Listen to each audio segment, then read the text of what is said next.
Okay.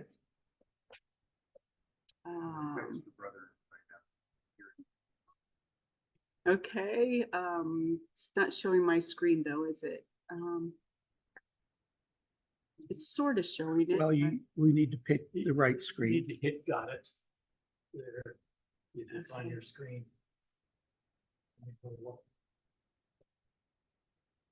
Let's, yeah, there we go. And then we gotta.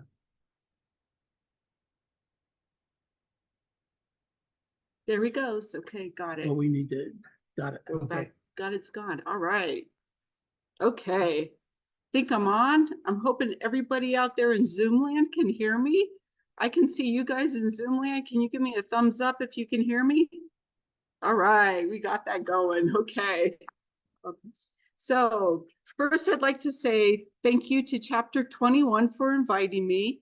Special thanks to Tim Orr for reaching out with this invitation to speak, and also both to Tim and Mike for making me feel so welcome to be here today.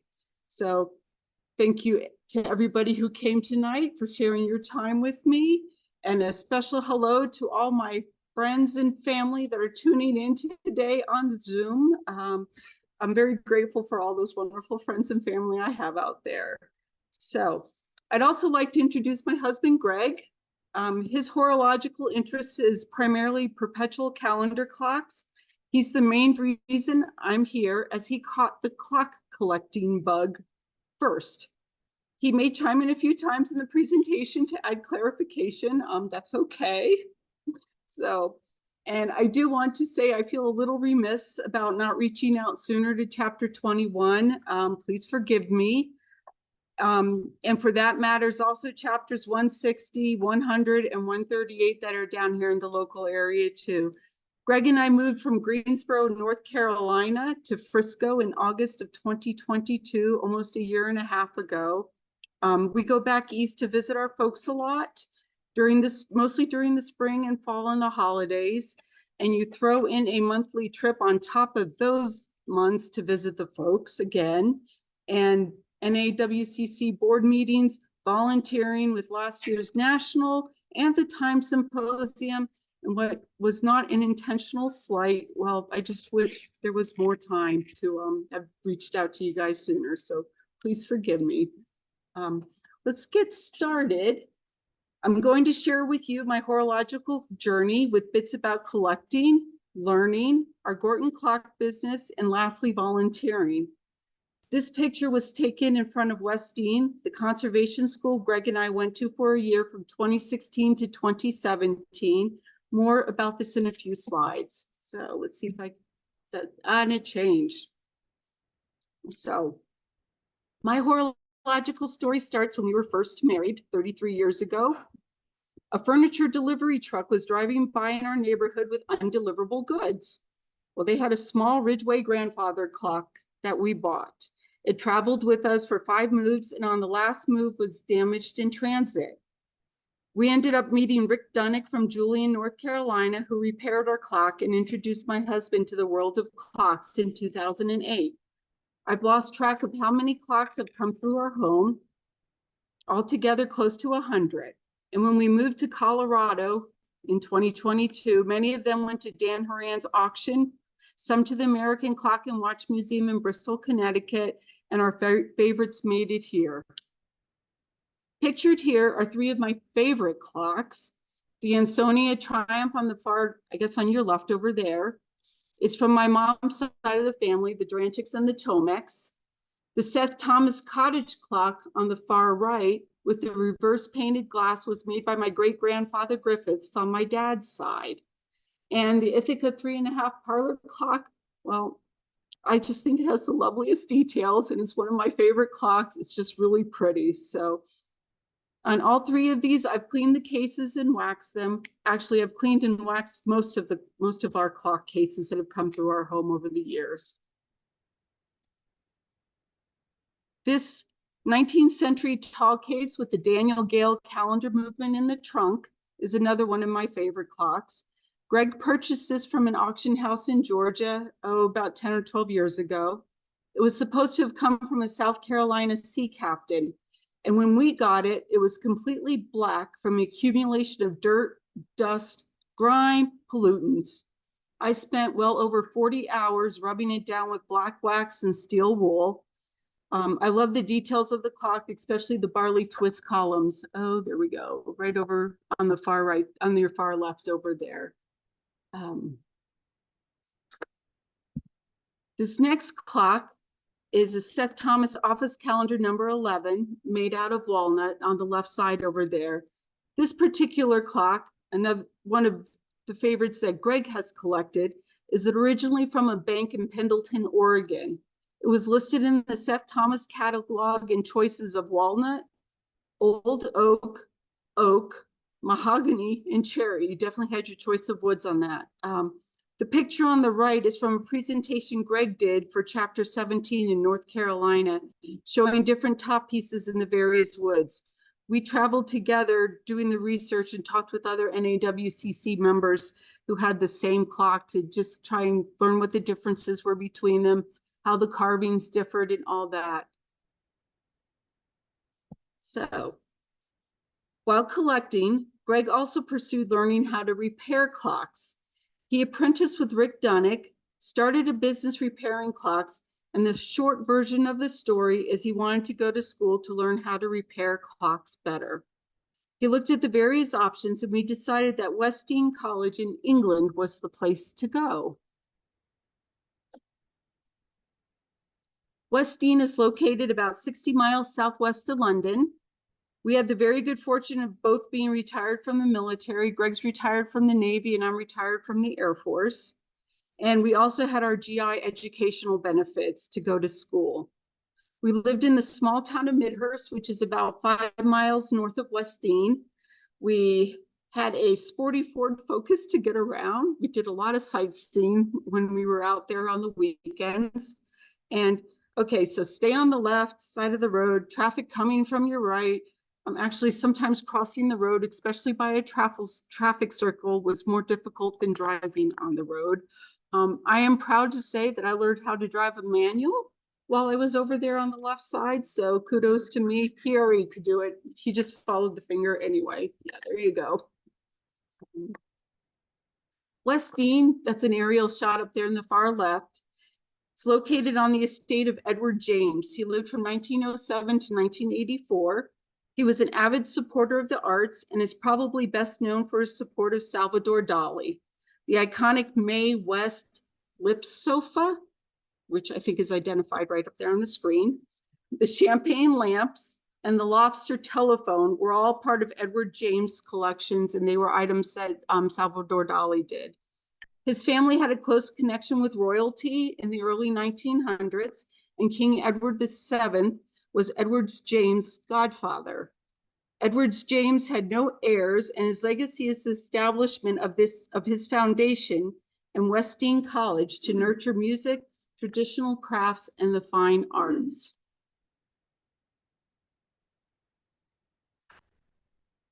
The School of Conservation that we attended offers several degree programs in various disciplines.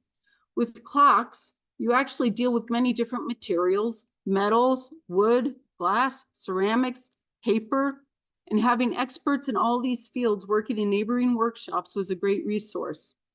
Westdean offered programs in metals, clocks, books and paper, furniture, and ceramics.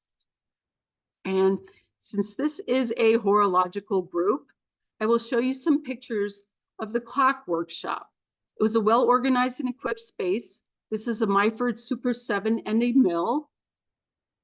Here you have a Schalblin 102, fully equipped with one of 2 Schalblin 70s.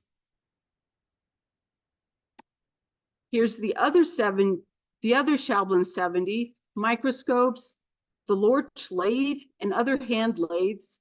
There's also a separate cleaning room, testing room, and a hearth for hot work. I tongue-tied on that one earlier when I was practicing too. So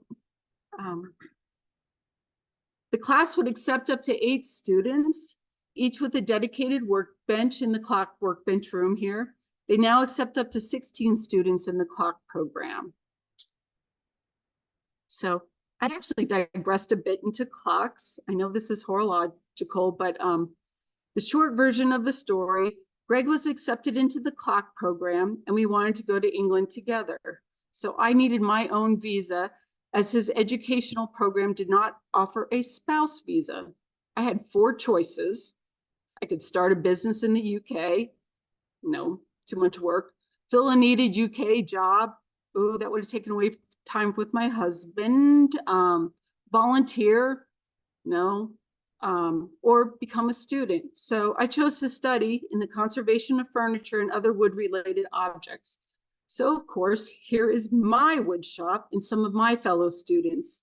You'll notice each of the students, we had our own workbench and unique projects to work on. And this was a very hands-on program. I could go on for days telling you about each one of these, but that's a whole nother story. So I'm going to give you a short lesson in conservation. 3 main principles: minimal intervention, reversibility, and accountability. Accountability is documentation and justification. You have to say what you did and why you did it. All the conservation programs were hands-on with as much bench experience as you wanted. And one of my first projects was a clock. A gentleman had this beautiful 18th century English mahogany bracket clock that had fallen out of his boot. That's how it was explained to me. So I did not know what had fallen out of his boot. Trunk of the car, there you go.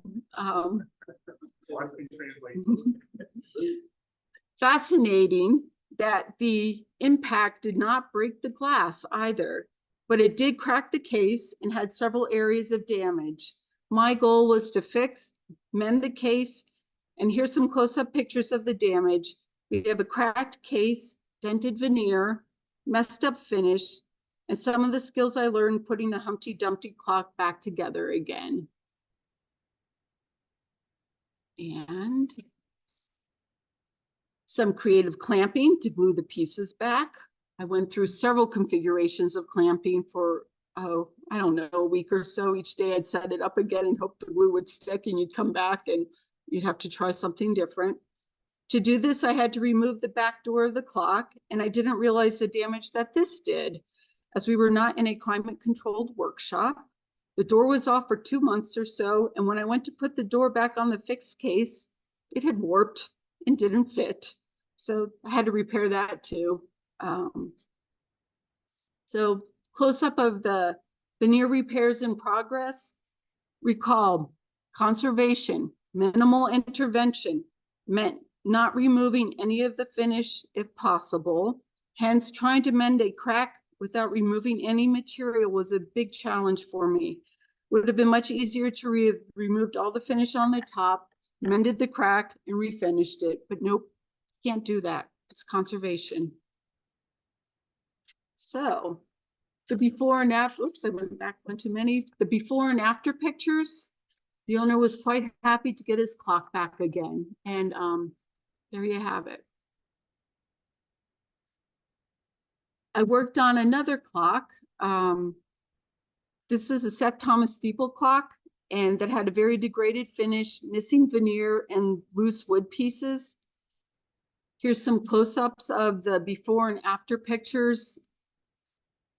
Our little story, Greg and I, was that we were the clock couple at school. Isn't that sweet? Greg was learning how to repair the clockworks, and I was learning to repair the cases. They're all smiling on Zoom out there too. I love it. So here's another one of the before and after pictures. Some of this was done with watercolors, doing painting with watercolors and then sealing it in with the shellac and then putting some wax on top. So color matching was another skill I had to learn. And sometimes some of that I can't remember how much I did or what I did, but that may have just been putting a nice finish back on the case there to make it look pretty again. So I also wanted to share with you guys, it's definitely not within the horological field, but these are some of the other learning exercises we did. We had a greenwood exercise over there on the left. I also did carving, turning, and made a dovetail chisel in the forge. there was also gilding and many other skills that they shared with us and that we learned. So you guys seem like you're still really interested. So I'm going to diverge down another avenue for a minute. Blacksmithing. I had an opportunity to be in a forge for a week, and I was there Tuesday, Wednesday, Thursday, Friday afternoon, and 7 hours on Sunday. I learned blacksmithing skills by making that dovetail chisel that was on the previous slide. It started with shaping with plasticine like Play-Doh up there in the far left, using the hammer and an anvil. Practiced our next step on mild steel. And this heated up quickly so that we could figure out the angles and how to hammer the round steel into a tapered chisel with angled edges and a tapered head. Steps for the 1/2-inch thick steel rod. Has anybody here worked in a forge before? Okay. Well, I got a compliment for you by the time I get to that point here, so bear with me.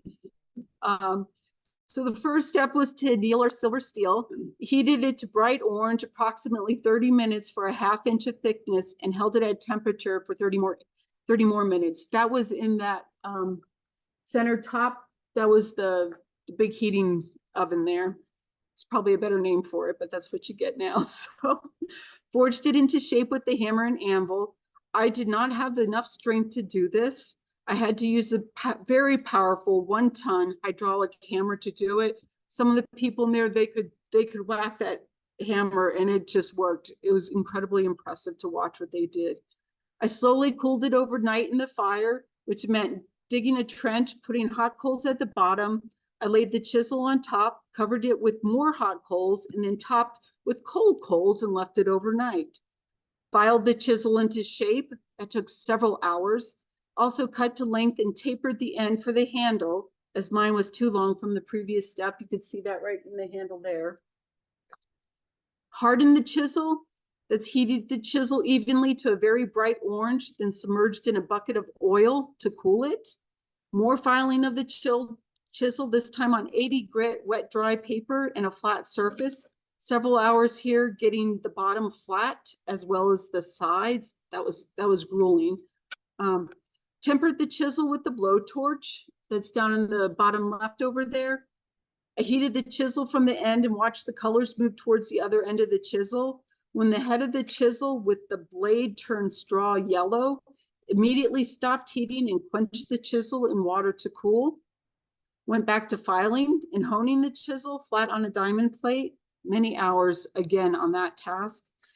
Drilled staggered holes in the chisel handle to accept the tang at the end. And finally inserted the chisel tang into the handle, put the cutting edge on the end, and completed final honing and sharpening of the blades. I lost track of how many hours it was. It was way too many. I enjoyed that class, but blacksmith is not my calling. So my hat's off to you. I have complete respect for anybody who can do that and has that skill. It is, it's something else. So I've told you about learning. I'm going to skip over to our clock business. And Greg and I had started our clock business around 2009. This is a picture of the workshop on the right there. So we had cabinets made unfinished. It's my story tonight. Keep that in mind. So my contribution was I finished all the cabinets in the workshop in the garage for a week, sanded in polyurethane, nothing fancy, but they looked kind of sweet there.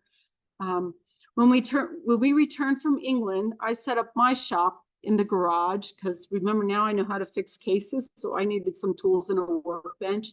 And I got that beautiful workbench up there in the upper left at an auction for $450. I was so happy with it. And all those drawers had all those wonderful tools in it. And yep, I still got them. They're sweet. Very nice woodworking tools here are high quality. One of our more interesting repairs is this J.J. Elliott tall case clock on the left over there. It had nested bells and gongs. It's an insurance story. There was a delivery in North Carolina that was being made from Richard Oliver. He's was a clock dealer out in California. It was damaged in the truck when a sofa fell on it. The hood was off. It damaged the clockworks, the bells, and the gongs. We were asked to provide an estimate for repair, and the initial estimate was significant work. So the buyer took the insurance claim. The clock sat in our foyer for about 2 years. We didn't touch it. It just sat there. It wasn't ours. We just gave it a home. We should have charged them for it. Yeah, we should have. It was pretty to look at. The insurance company eventually asked us for a condition report. We provided pictures of the disassembled clock and the condition status of the repairs needed. When it went up for auction, we purchased it for $600. And then we, mostly Greg, did all the repair work. It on and off for almost 2 years. He ordered bells from the Whitechapel Bell Foundry in London, and that's the foundry that actually made the Liberty Bell in Big Ben. We had a chance to tour the foundry when we were over there in England. It was really insightful, and a lot of respect for that. The Whitechapel Bell Foundry was the oldest manufacturing company in England at its closure in 2017. Some of you may be familiar with the Whitechapel Bell Foundry. Greg also repaired the dial and the pendulum, straightened several arbors, remounted the bells, adjusted and fine-tuned the hammers, and had to make pins for the musical cylinder. I did minor casework repair. We sold the clock for $12,000. We also, so that was the insurance story on that clock over there. We also did a few appraisals with our business. This is a snapshot of a collection we appraised with over 100 clocks. Appraisals were a big learning curve, and it's not what we wanted to continue doing. It was a lot of time and effort for that. So we closed our business in 2022 when we moved out here to Colorado. We had too much on our plate at the time. That's a whole nother story. So I've talked about collecting, learning, and our business. The last area is volunteering. So after Westine, I became a member of the AIC. Has anybody heard of the AIC? The American Institute for Conservation. It's a professional society that supports and empowers professionals, institutions, and the public in preserving our irreplaceable cultural heritage. I attended 2 of their national conventions and was asked at one if I would do a webinar for small museums on how to care for clocks. So to put this presentation together, I collaborated with many folks in museums to include Robert Cheney at the Willard House and Clock Museum, Patty Philippin at the American Clock and Watch Museum in Bristol, Connecticut, the NAWCC Museum, and other conservators, horologists, and institutions, including the Smithsonian, the Henry Ford Museum, Winterthur, and the Biltmore House, which was just down the road in North Carolina from us. In doing this, I also discovered and included in the presentation museum authored care guides from the Henry Ford Museum, the National Trust, Winterthur, and our national parks. The slides and resources from this presentation are still online. That was back in 2019, I think it was, or 2020. If you're interested in this presentation, you can send me an email and I'll forward the link to you, or you can Google FAIC TikTok Care for Your Clock. And you'll see a link that goes to Connecting to Collections Care.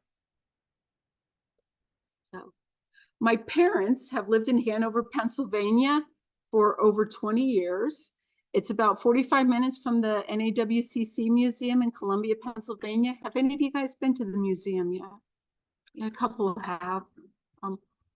I like that museum a lot. If you get ever in that area and have a chance, it's I find it very, very enjoyable there. Greg and I have both had the chance to do different volunteering activities over the years for the museum. Greg and our son digitized all the Seth Thomas catalogs. Last year, I helped Ralph Pokluda and others on the Museum Artifacts Committee for a day reviewing inventory for deaccessions, and then spent another day with Janelle going through all the paperwork to determine their status. I've repaired several clocks for the clock cases for the museums. The one pictured here needed the glass replaced. My mom came with me to the museum that day, made sure Michael Schwartz, who's on staff at the museum, that we did everything correctly that day. Last May, I helped for 2 days with the volunteer week. This picture right here on the right, that's our executive director, Rory, cleaning one of the Hamilton Watch Company machines for the new Hamilton exhibit. I had the opportunity to work with 2 other exceptional machinists those 2 days, also cleaning the Hamilton machines. Our recent bulletin, the executive director's message, mentioned that they're doing another volunteer week in May at the museum. If you're interested in joining the volunteering fun and would like more information, they ask you to send an email to Tina Manley there. And it's had a good time. Lots of people showed up. They are working on the angle clock this year, is what I've heard the project is.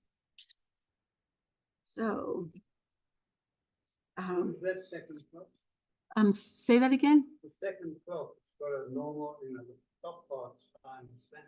What's on the, at the bottom, that bar, what is that? That's a good question. I'm going to defer to my husband. I don't know exactly. Some kind of time recorder or a master clock maybe for driving something else, but I don't know the specifics on that clock. I can ask for you and find out though. They're probably storing spare parts. I don't think that. There are some. CD player. CD player, yeah. So, over the years, I've also helped primarily with registrations for both the Mideastern Regional when Greg chaired the 2 events in North Carolina, and also for several nationals when Gene Volk was running registration. Last year, I volunteered to be the program chair for both the speakers and the workshops and also the appraisal fair. Rich Newman and Leroy Baker asked if I would help co-chair with them, and so I did. It was exhausting, but lots of fun. I learned so much and got to meet some wonderful people in the horological community. I also did most of the behind the scenes organizing, scheduling, and details for the 2023 Time Symposium Lancaster Legacy, and got to work closely with our wonderful staff at headquarters who helped put the show on. I had been on the Time Symposium committee for 2 years prior. Has anybody here been to a Time Symposium? Yeah. The Ward Francelin Time Symposium. Here you see up there Jared Harkness and Dan Fritsch sharing their expertise about the Hamilton Electrics research and development of the Watch of the Future in front of the new Hamilton exhibit that just opened at the museum. And in the other picture down here, this is Philip Morris. He's given a personal walkthrough of the temporary exhibit, the S-Town Exquisite Clocks, which celebrates the artistry of John B. McLemore, the horologist. I brought a copy of Philip Morris's book for you guys to look at tonight if you'd like. He co-authored it with William Tatum, and it features the works of John McLemore, who is a renowned restorer of complicated clocks and the subject of the highly popular podcast by Brian Reed at Serial Productions. So I'm just gonna, here, I'll pass it around. It's, I'll tell you about that in a minute. I also, last year, Brian Reed, who did the production of the S-Town podcast, had asked, we did a special invite for them for a luncheon and John B. McLemore's friends. So they all came to the museum and talked about the relationship with John B. and how much they thought of him, which is a really touching event. I helped organize that. And in the front cover of that book there's a couple autographs or signage from some of the people that were there. And it was, I didn't expect it to be as an emotional experience as it was to hear the people talk about their dear friend. And I don't know if any of you have heard are familiar with the story, the S-Town story, but if you have a chance to, it's something worth listening to. And the clocks in the exhibit, you'll see pictures of them in that book, are absolutely phenomenal. So it's a really good story. And the foreword that's in that book is well written too.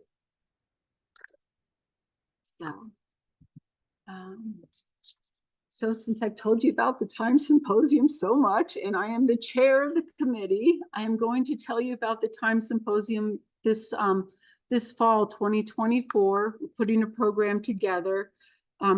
In 2022, Bob Frischman concluded his exceptional chairmanship of the Time Symposium Committee. He put on 6 world-class educational symposiums.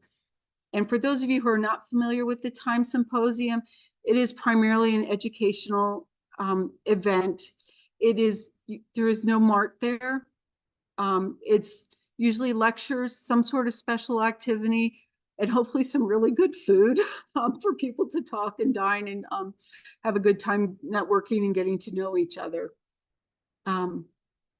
So our 2024 Time Symposium is a horological tour of New England. The symposium starts on a Monday evening because it is leaf peeping season in New England, and things are a little bit more affordable and we're trying a week event. So we're starting on Monday evening with a welcome reception. Tuesday and Wednesday are morning lectures, followed by visits to the Willard House and the Clock Museum, and also the J. Cheney Wells Collection at Old Sturbridge Village. And then Thursday, we're going over to the American Clock and Watch Museum. I want to make sure I don't miss anything. There we go. And I'm giving you a sneak peek. Oh, go ahead. There is a cost. I will talk about that in a few minutes. So these are our guest lecturers, and I'm going to highlight a couple of them for you. Dava Sobel is speaking. She's our James Arthur lecturer. And for those of you who are familiar with the book Longitude, she's going to tell the backstory of her book and what it was to write and what she thinks the impact that book had. Very excited. She also wrote Galileo's Daughter. I don't know if anybody's read that book too. I did with my book club a couple years ago. Very good. Both books are really, really well done. We also have Aaron Stark, who's another author that's talking. And I brought his book too tonight. My husband just ordered it when we were looking at the speakers that we have, and he just finished reading it and said it's a very good book. To synopsize it, it's the international corporate espionage story between the Swiss and the American watch companies, with the focus on Waltham after the Centennial Exhibition. So very, you enjoyed it a lot, right? And then, of course, the real reason why you all want to come attend this Time Symposium is because my husband is a guest speaker, and he's actually talking about the Calendar Clock Company of Curtisville, Connecticut.